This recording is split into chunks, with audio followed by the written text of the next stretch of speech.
Welcome to another episode from the Veterinary Research Channel. Today, we're diving into a fascinating piece of research that looks at something incredibly important in veterinary medicine: how well pet owners understand the instructions they receive when their beloved animals are discharged from the hospital. As veterinary professionals, we dedicate ourselves to providing the best possible medical care for our patients. However, sometimes we might overlook the critical role that clear communication plays in the success of that care. After all, even the most effective treatment plan can falter if the pet owner doesn't fully grasp how to implement it once they get home. This study, conducted at a veterinary neurological referral center, sought to investigate just how much information clients actually retain from the discharge instructions they are given. The researchers recognized that while a lot of focus in veterinary medicine is on the medical aspects, educating and empowering pet owners can significantly influence the therapeutic outcome. This contrasts with human medicine, where the interaction between clinicians and patients, particularly concerning discharge instructions, has been studied much more extensively. In human emergency departments, for example, studies have shown that the recall of discharge instructions can vary widely, from a mere 8% to as high as 84%.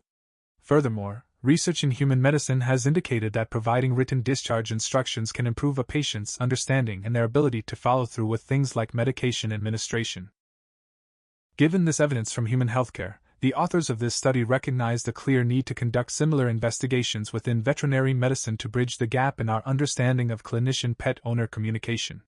Therefore, the primary aim of this research was to explore the comprehension of discharge instructions specifically in a veterinary neurological referral setting, focusing on dogs and cats hospitalized for neurological diseases. To achieve this objective, the researchers employed a prospective cohort study design. They approached owners of dogs and cats who were being hospitalized at the Neurology and Neurosurgery Service of Leipzig University's Department for Small Animals. These owners were asked to participate in a study aimed at improving owner instructions. As part of the study, the participating owners completed questionnaires at two different points in time after their pet was discharged. The first questionnaire was administered at the time of discharge, and a second one followed up 2 weeks later. These questionnaires covered various aspects, including the pet's disease, the diagnostic procedures performed, the treatments administered, the expected prognosis, and the specific discharge instructions provided. Importantly, the veterinarians who discharged the pets also answered the same questions regarding the pet's condition and treatment at the time of discharge. This allowed the researchers to compare the responses of the clinicians with those of the pet owners to determine the level of agreement. In addition to these core questions, the pet owners also answered supplementary questions at the time of discharge about their subjective feelings during the discharge conversation. This included aspects like whether they felt adequately informed, the general atmosphere of the conversation, their personal emotions, how understandable the veterinarian's explanations were, and the level of empathy shown by the clinician. The questionnaire also gathered data describing both the discharging veterinarian, such as their age, gender, years of experience, and specialist status, as well as data about the client, including their age, gender, and educational background. All the information that was verbally communicated during the discharge conversation, encompassing the pet's disease, diagnostics, treatments, medication instructions, exercise restrictions, and prognosis, was also provided to the owner in written form. Furthermore, the owners received all the necessary medications, appropriately labeled with the medication name and instructions for use. The questionnaire itself consisted of different types of questions, including multiple-choice questions with single or multiple answer options, open-ended questions, and questions using a 6-point rating scale. The development of these questions and response options involved collaboration with a human psychotherapist to ensure their clarity and effectiveness. Several criteria were established for including a pet owner in the study. The pet had to have been hospitalized, and the clinicians involved in their care had to have handled all communication with the owner and provided both verbal and written discharge instructions. Owners were excluded if their pet died or was euthanized during hospitalization, if the clinician felt the owner was not in a suitable state to participate, if they were unable to pay the bill, if a recheck appointment was scheduled within 3 weeks of discharge, or if the verbal discharge conversation had to be conducted under significant time constraints. For those owners who did participate, the attending clinician also recorded details about the discharge conversation itself, such as its duration, the number of adults and children present, whether any other pets were present, and whether the pet being discharged was present during the conversation or was handed over afterwards. The location where the discharge conversation took place was also noted. Additionally, information about the discharging veterinarian, including their age, gender, years of experience, and level of specialization, was collected. Thank you, Stefan. That gives us a good understanding of how this important study was set up. Now, let's delve into what the researchers actually found. A total of 230 clients initially agreed to participate in the study.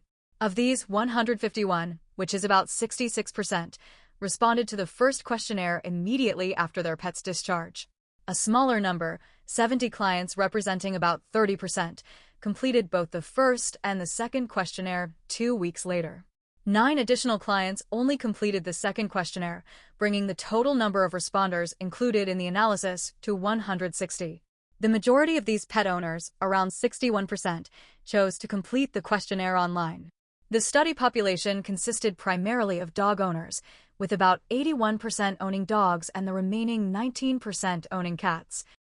The most frequently diagnosed conditions in these animals included intervertebral disc disease, idiopathic epilepsy, and intoxication, among others. Looking at the demographics of the pet owners, the majority, around 71%, were female.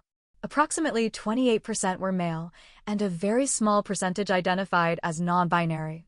For a small number of clients, about 3%, German was not their native language. Interestingly, about 18% of the clients had a background in medicine or veterinary medicine. The age and educational levels of the participating clients varied. The discharge instructions were provided by 9 different veterinarians, the majority of whom were female. 3 of these veterinarians were board-certified neurologists. The experience levels of the discharging clinicians ranged from 6 months to 29 years in practice. The median duration of the verbal discharge conversation was 16 minutes. Discharge conversations took place in various locations, with the general reception area being the most common. In the majority of cases, about 66%, only one client was present during the discharge conversation. The animal being discharged was present during the conversation in a small number of instances, less than 8%. Now, let's get to the core findings regarding client understanding. The overall average agreement between the client's answers and the veterinarian's answers to questions about the animal's hospitalization was approximately 69% at the time of discharge. This agreement rate slightly decreased to about 67% when the clients answered the same questions again 2 weeks later. This difference, while statistically significant, was considered to be of limited clinical relevance. However, there was a considerable range in individual agreement rates, indicating that some clients understood much more than others. Interestingly, the agreement rates for certain types of questions were notably lower. Questions regarding the potential adverse effects of medication, residual clinical signs that might be present, and specific instructions for confining the pet had the lowest agreement rates at the initial discharge time point. Multiple-choice questions with multiple correct answers generally showed lower agreement compared to other question types. The researchers found that by being more lenient in the scoring of these multiple-answer questions, for example, by accepting an answer as correct even if one correct option was missed or one incorrect option was selected, the agreement rates could be significantly increased. Perhaps one of the most significant findings was that the age of the client had a negative influence on their level of agreement with the veterinarians. Specifically, clients older than 50 years of age tended to have lower agreement rates compared to younger clients. The study found statistically significant differences in agreement between clients in the 30 to 39-year age group and those in the 50 to 59 and 60 to 69-year age groups. Surprisingly, other factors such as the client's gender, educational level, whether German was their native language, or having a medical professional background did not significantly impact the overall agreement rates. Similarly, characteristics of the discharging veterinarian, such as their age, gender, years of experience, or level of specialization, did not show a significant influence on client understanding. Aspects of the discharge conversation itself, like its duration or the location where it took place, also did not appear to significantly affect how well clients understood the information. Even the client's subjective feelings about the discharge conversation, such as whether they felt stressed or if the veterinarian was empathetic, did not show a statistically significant correlation with the agreement rates. In their discussion of these findings, the researchers noted that the overall agreement rates they observed were within the broad range reported in human medicine for recall of discharge instructions.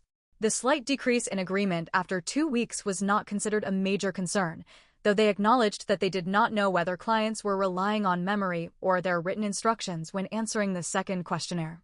The authors emphasized that the ability of clients to reproduce the information provided is what truly matters, regardless of the resources they use. They also pointed out the lack of comparable studies in veterinary medicine, highlighting the novelty of their investigation. The lower agreement rates for questions about medication side effects, residual signs, and confinement instructions suggest these are areas that require more focused attention during discharge. The fact that the agreement rate for a fundamental question, like the risk of the pet dying from the disease, was not higher raised concerns. The researchers speculated this could be due to clinicians' reluctance to discuss this sensitive topic or clients' tendency to block out such unpleasant information. The study's finding that only the client's age significantly influenced their understanding has important implications for how veterinarians communicate discharge instructions. The researchers concluded that communication strategies should likely be adapted to the age of the client, with older clients potentially needing more tailored and perhaps more reinforced instructions. The lack of influence from a medical background on the client's understanding suggests that the clarity and structure of the information provided by the clinician are paramount, potentially even more so than the client's prior medical knowledge. It indicates that even individuals with medical expertise may struggle to retain information if it is not communicated effectively. The fact that subjective factors related to the discharge experience did not impact understanding is interesting, especially considering that many discharges took place in a busy reception area. While many owners reported not feeling stressed, there might be a disconnect between their perceived stress level and their actual ability to process information. The researchers also touched upon the style of communication, noting that a partnership-centered approach that expresses empathy is valued by pet owners. While their study did not directly investigate this, they referenced other research suggesting that communication styles might vary with a veterinarian's experience. However, in this study, the years of experience of the discharging veterinarian did not influence client understanding. The authors acknowledged a key limitation of their study was its non-blinded design, meaning that the clinicians were aware of the ongoing research, which might have influenced their usual discharge practices, potentially leading to higher agreement rates than might occur outside the study setting. They also noted that excluding certain clients, such as those whose pets died or those perceived as challenging, could have introduced bias. Including these potentially more stressed individuals might have revealed further insights. In conclusion, this study provides valuable insights into the challenges of communicating discharge instructions to pet owners. The key takeaway is that clients, on average, only correctly recall around 2/3 of the information provided at discharge. Therefore, instructions deemed critical for the pet's ongoing care should be specifically emphasized and potentially repeated, particularly when dealing with older clients. Thank you for listening to the Veterinary Research Channel. A link for the reference paper is in the video description.